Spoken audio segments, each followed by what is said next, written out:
नमस्कार दोस्तों। आप आजकल राजनीति में शब्द बाणों का चलना तो खैर राजनीति में बहुत पुराना है, काफी समय से चला आ रहा है। पर जब 2014 से जब से ये हमारे प्रधान सेवक महोदय जो है देश में में उनका राज शुरू हुआ है,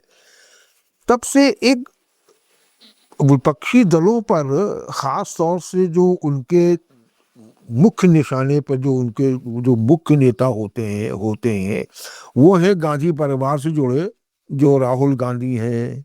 सोनिया गांधी हैं, इस प्रकार से बात करते हैं। फिर भी जो है प्रधान सेवक महोदय, ये इनका टारगेट और इनके जो अनुयायी हैं उनका टारगेट जो है राहुल गांधी रहे हैं, और ये 2014 से सिलसिला ये चला आ रहा है।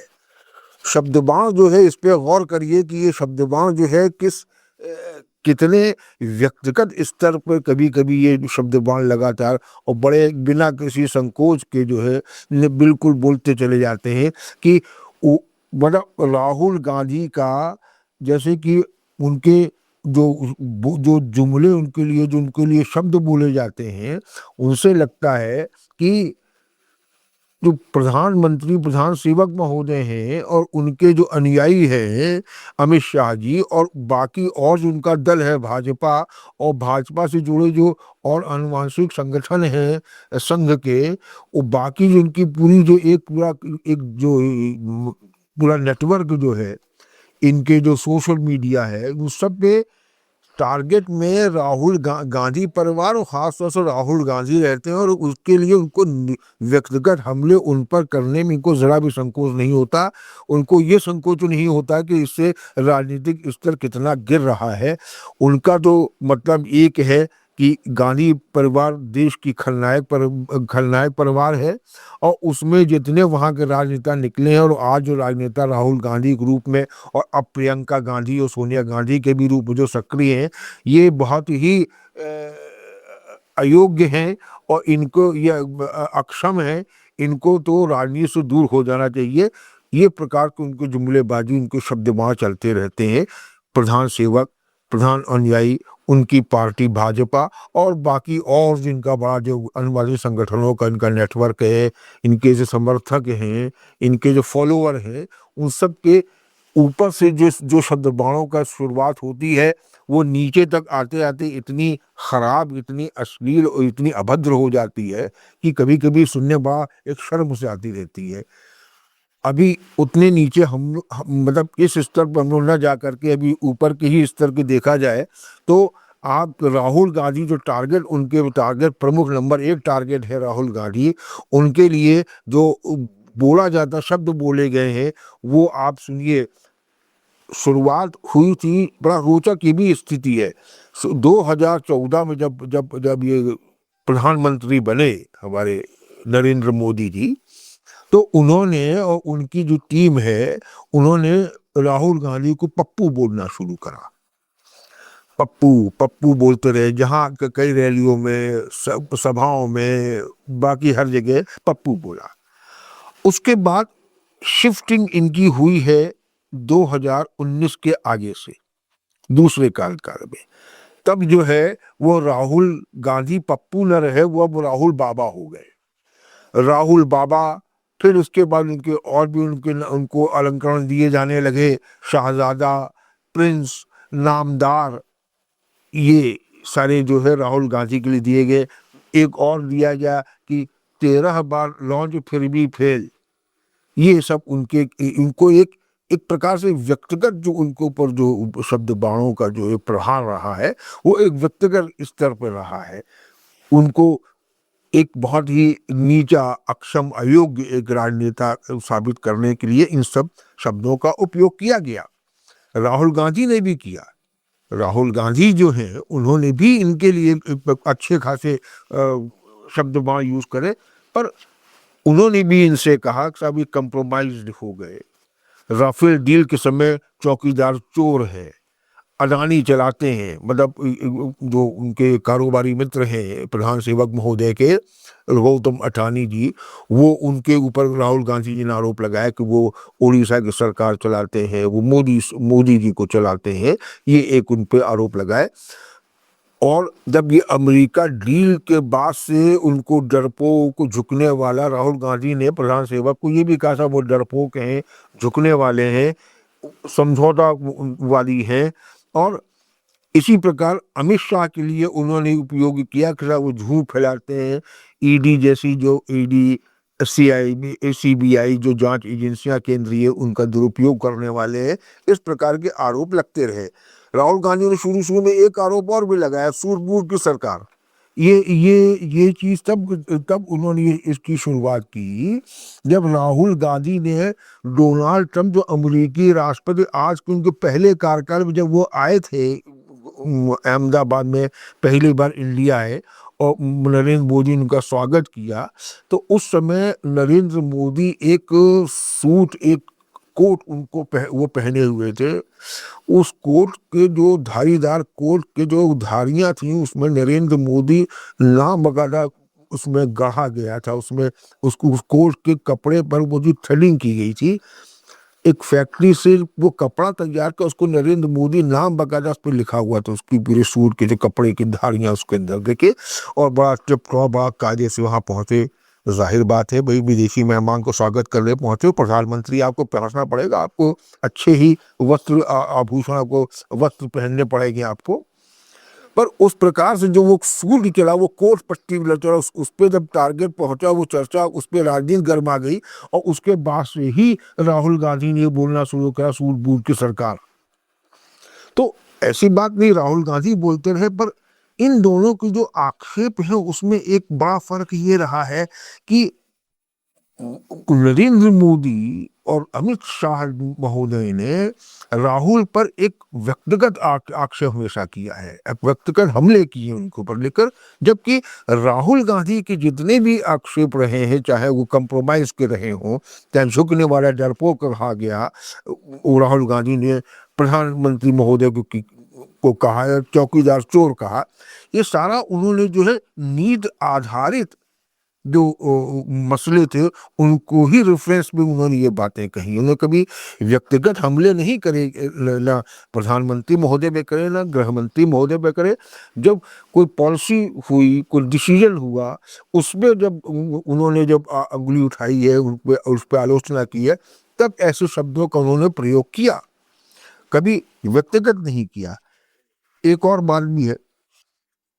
अक्सर राहुल गांधी के बारे में इन दोनों ने जो ये बोलते, पप्पू नामदार और ये सब शहजादा जो बोलते रहे हैं, उनका एक और भी आरोप रहा राहुल गांधी को लेकर के साथ संसद से अनुपस्थित रहते हैं और विदेश में जाके भारत को बदनाम करते हैं। इसके बारे में अभी हाल में ही जो इसी हफ्ते एक चर्चा हुई, उस चर्चा तक में अमित शाह महोदय ने ये बोला कि साहब राहुल गांधी प्रतिपक्ष नेता तो यहाँ बोलेंगे क्या, वो तो विदेश, जब बोलने के समय संसद में आता तब विदेश चले जाते हैं, तो वो क्या बोलेंगे, अनुपस्थित रहते हैं, अंगुली उठाते हैं सरकार के फैसलों पर। मामला अनुपस्थिति का ये आज नहीं कई बार उठ चुका है। इसमें भी आप गौर करके देखिए अनुपस्थिति की, जहाँ तक कि यही आपके अमित शाह ही अक्सर बोलते हैं और भाजपा सांसद बोलते हैं, प्रधान सेवक महोदय बोलते हैं कि साहब राहुल गांधी संसद से अनुपस्थित होते हैं और विदेश में जाकर के विदेश यात्राएं करते हैं, वहाँ भारत के खिलाफ भारत की छवि को धूमिल करते हैं, वहाँ पे बयानबाजी करके, वहाँ कार्यक्रमों में बोल करके इस प्रकार से करते हैं। जहाँ तक उपस्थिति की बात संसद में आती है, तो जो बढ़ चढ़ के आरोप लगाने वाले जो नेतागण हैं, माननीय नेतागण, उनकी खुद की उपस्थिति की अगर बात की जाए तो वो भी कोई ज्यादा प्रशंसनीय, गौरतलब, ये बहुत ही उत्साहवर्धक नहीं है। एक तो प्रधानमंत्री महोदय जो है, क्योंकि पद उनका ऐसा है, गृह मंत्री उनका पद है, उनको एटेंडेंस रजिस्टर में साइन करने का उनका वो नहीं करते, उनको नहीं किया जाता, एक नियम बना हुआ, एक प्रोटोकॉल है उनका, संसद का है। और अब क्योंकि राहुल गांधी भी नेता प्रतिपक्ष हो गए, तो उनको भी अटेंडेंस रजिस्टर में अब उनको सिग्नेचर करने की आवश्यकता नहीं रह गई। इसीलिए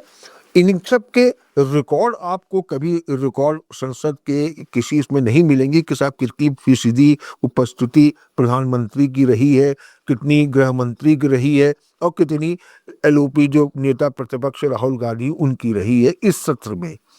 इससे सत्य में तो वो भी साइन करते, उनकी उपस्थिति दिख नहीं रही है।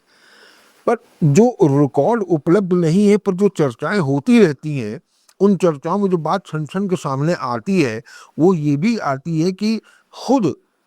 नरेंद्र मोदी महोदय और आपके जो अमित शाह जी हैं, ये प्रधानमंत्री और गृह मंत्री की हैसियत से, क्योंकि रजिस्टर कहीं रिकॉर्ड नहीं है, तो इनकी उपस्थिति कहीं रिकॉर्ड नहीं मिलता है। पर कभी कभी ऐसा एक चर्चा हुई है, जैसे कि एक बार 2021 में चर्चा हुई, किसी अखबार में निकाला गया कि 2021 में प्रधानमंत्री महोदय जो है साल भर की संसद चलने में कुल मिला के 4 घंटे वो संसद में उपस्थित रहे हैं। एक ये बात सामने चर्चा आई है। इसी प्रकार से ये चर्चा जो है गृह मंत्री महोदय के बारे में भी आती है कि ये लोग, ये जितने दो बड़े नेता हैं, ये अक्सर प्रश्नकाल में या कोई जरूरी विधेयक पर चर्चा क्रिया कोई विधेयक की तरीके उपस्थित, तो बाकी तो नहीं होते। तो जो नेतागण, जो माननीय नेता प्रतिपक्ष पर अनुपस्थित होने का आरोप लगाते हैं, उनको स्वयं की स्थिति ये है कि वो स्वयं भी संसद में ज्यादा रेगुलर नहीं रहते। अगर प्रधानमंत्री के मामले में ये तुलना देखी जाए, तो वो तुलना अगर हम लोग करें तो पिछला जो आपके इनके पूर्ववर्ती रहे नरेंद्र मोदी महोदय के, डॉक्टर मनमोहन सिंह, स्वर्गीय मनमोहन सिंह, तो उनका देहांत हो चुका है, उनकी अगर अगर उपस्थिति, संसद उपस्थिति देखी जाए 2004 से लेकर के 2013-14 तक, तो है तो कभी कभी 100%, 100% 100% उपस्थिति उनकी रही है। और उन्होंने संसद में 155 मुद्दों पर बहस की बकायदा बोला है, संसद को संबोधित किया है। जबकि रिकॉर्ड जो उपलब्ध है, जो आंकड़े सामने आ रहे हैं, उनके उनके कंपेयर उसको देखा जाए तो नरेंद्र मोदी महोदय, जब ये रिकॉर्ड डॉक्टर मनमोहन सिंह का आया, उसी में तुलना की गई नरेंद्र मोदी की, तो नरेंद्र मोदी जी केवल 50 ऐसे मुद्दे जिसमें वो बोले हैं, बाकी ज्यादा वो बोलते भी नहीं, जब ना वो अटेंड करते हैं। तो एक तरफ तो आप राहुल गांधी पर निजी हमले करते हैं, एक हल्के शब्दों का उपयोग उनके लिए करते हैं, राहुल बाबा कर रहे हैं, पप्पू कर रहे हैं, और अब को कि प्रियंका गांधी भी सांसद बन चुकी हैं, जो उनकी बहन है राहुल गांधी जी की, तो अब उनके रेफरेंस में एक और शब्द जोड़ा गया, बड़ा पप्पू। मतलब बड़ा पप्पू तो वो है, और परोक्ष रूप से प्रियंका गांधी को भी इसमें लपेटा गया है। वंशवाद की राजनीति की बात तो अक्सर ये लोग करते ही रहते हैं, और एक परिवारवाद, वंशवाद, उसी को रेफरेंस करके ये शाहजादा और प्रिंस और बप्पू बाबा सब चलता रहता है। ये स्थिति जो है आपके, कब ये स्थिति तब आती है जबकि ऐसा लगता है कि उनको विपक्षी दल के नेता को घेराबंदी के लिए बहुत ज्यादा कोई अच्छे, बहुत ही दमदार कोई मुद्दे, दमदार बातें नहीं है, इसलिए वो ऐसे ऐसे शब्दों को कह करके उनको नीचा दिखाने की कोशिश जो करते हैं, उनको हांसी उपहास का एक जो विषय बनाने की बार बार कोशिश की जाती है, वो क्या एक ये स्तरीय राजनीति में ये एक शोभा देने वाली चीज है? और जब शीर्ष नेता इस प्रकार की बातें करेंगे, तो जाहिर बात है कि जो नीचे को उनका जो कैडर है, वो कितना हल्की बातें कहने लगेगा। ये बात स्पष्ट सामने आती है सोशल मीडिया पर। अगर आप देखिए तो जो भाजपा अनुयायी जो यूजर्स होते हैं, वो किस प्रकार से विपक्षी नेताओं के बारे में, खास तौर से गांधी परिवार और राहुल गांधी जी के बारे में या प्रियंका गांधी के बारे में जो बात बोलते हैं, जो शब्द बोलते हैं, जो वाक्य का उपयोग करते हैं, वो जितना हल्का होता है, इसका सारा का सारा जो है एक दोष कहा जाए या सारी गलती कही जाए, वो शीर्ष को दी जाती है, जिन्होंने की व्यक्तिगत बना रखी है अपनी राजनीतिक प्रतिद्वंद्विता है, उसको व्यक्तिगत बनाने की स्थिति में ला दी है। और एक इसके इन बोलों के बीच में जो घृणा, जो एक व्यक्ति विशेष के लिए घृणा, एक परिवार विशेष के लिए घृणा, ये भी सामने परिलक्षित होती है। तो ऐसी स्थिति में राजनीति का स्तर गिर रहा है, को सुधर नहीं रहा है, और इस प्रकार से अगर बातें चर्चाएं चलेंगी तो जाहिर बात है कि अब दूसरी तरफ से भी जवाब आएगा। पर संतोष की बात यह है कि अभी दूसरी तरफ से जो जवाब आ रहा है वो व्यक्तिगत नहीं हो करके वो नीति आधारित मुद्दों जो है, विभिन्न मुद्दों, विभिन्न फैसलों में उन पे ही केवल बातचीत करते हैं, उन्हीं पर ही आरोप लगाए जाते हैं, उन्हीं पर ही उनको रेफरेंस में ही ये सब बात, जो चौकीदार चोर है और आपका ये जो कंप्रोमाइज नेता है और ड्रम के आगे झुक गए, अपने झुकने वाला जो एक राजनेता होता है, ये इस प्रकार के जो आरोप लगाते हैं ये हल्के हैं, ये भी हल्के हैं। राहुल गांधी भी कोई बहुत ज़्यादा अच्छी बात नहीं, उनकी भी इस तरह की जो एक प्रधानमंत्री के लिए जो वो बोलते हैं, ये भी एक स्वस्थ राजनीति की एक पहचान नहीं है, एक संदेश नहीं है। पर गनीमत ये है कि वो उनके हमले व्यक्तिगत नहीं होते हैं, पॉलिसी पर नीति आधारित होते हैं, और जो सामने जो नेतागण हैं, जो सत्ताधारी नेतागण हैं, उनके जो शब्दमाला चलते हैं वो बड़े हानिकारक एक प्रकार से माने जा सकते हैं। तो ऐसी स्थिति जो आती है तो उससे राजनीतिक स्तर, जो ज़ुबान जो होती है, जो ज़ुबान का जो लहजा होता है, जो तहजीब होती है ज़ुबान की बोलने की, वो बहुत हल्की मालूम पड़ती है, घटिया होती है। उसको उस स्तर का जो अगर राजनेता अगर इस प्रकार घटिया शब्दों को इस्तेमाल कर करके सामने बोलेगा, कहेगा, तो ये एक अच्छा संकेत नहीं है, राजनीति के लिए भी नहीं है। और एक जो वो एक स्टार जो उनकी जो एक छवि है, कई जो करोड़ों भारतीयों के लिए, उसमें भी एक बट्टा सा लगता है उनके ऐसे शब्दमाला बोलने से, ऐसे शब्दावली का उपयोग करने से। उम्मीद है कि ऐसी स्थिति हल्का सद्बुद्धि आए हमारे राजनेताओं को, और वो कम से कम ऐसे हल्के पुल्के शब्द न